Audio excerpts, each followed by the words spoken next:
आज 16 जुलाई 2023 है और हम पिछले कई रोज़ से दरियाए सतलज की बेल्ट के साथ साथ असाइनमेंट पे हैं।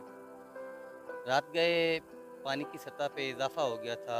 अब तक 85,000 क्यूसिक का रेला जो है वो दरियाए सतलज में से गुजर रहा है। बहावल नगर के साथ मोहल्ले की जो एक करीबी या दरियाई आबादियाँ थी वो तकरीबन डूब गई हैं। पानी की सतह में हर मिनट के बाद इजाफा हो रहा है। ये मेरे पीछे आप देख सकते हैं मौजा चावेका के मुल्हिका आबादियाँ जो दरिया के साथ हैं। ये देखें अब घरों में पानी दाखिल हो गया है और ये लोगों के माल मवेशी और जो लोगों के घर हैं, उनकी फसलें हैं, ये सब डूब गई हैं। लोग अपनी मदद आप के तहत यहाँ पे जो हैं वो खुद को, अपने माल असबाब को रेस्क्यू कर रहे हैं। देखिए आप लोगों की फसलें, उनका चारा, माल मवेशी, घर का सामान, पानी के बोर, हर चीज़ को इस पानी ने तबाह कर दिया है।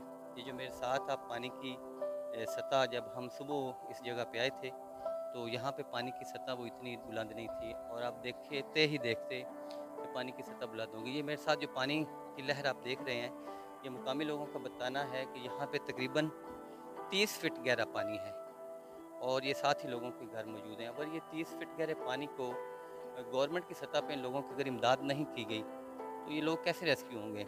और यहाँ पे पानी में हमें कई सांप भी नज़र आए, जहरीले जानवर भी नज़र आए। यहाँ पर करीब-करीब कोई भी इमदादी मेडिकल की सूरत में कोई कैंप नहीं लगाया गया। खुदा न ख़ास्ता अगर कोई ज़हरीला जानवर इनमें से किसी बंदे को, किसी शख्स, बच्चे या औरत को काट लेता है, तो उसको भी रेस्क्यू नहीं किया जा सकेगा। भावनगर की इंतज़ामिया अभी तक बेबस या उनकी लापरवाही ये नज़र आ रही है। तो ये आप देख सकते हैं, गाहे बगाहे इंशाल्लाह हम आपको अपनी वीडियोज़ के ज़रिए आगाह करते रहेंगे। आज 16 जुलाई 2023 है और 85,000 से ज़ायद पानी का जो रेला है वो हेड बुका पत्तन के मकाम से गुजरा है। Voice of Asia Urdu, Pakistan.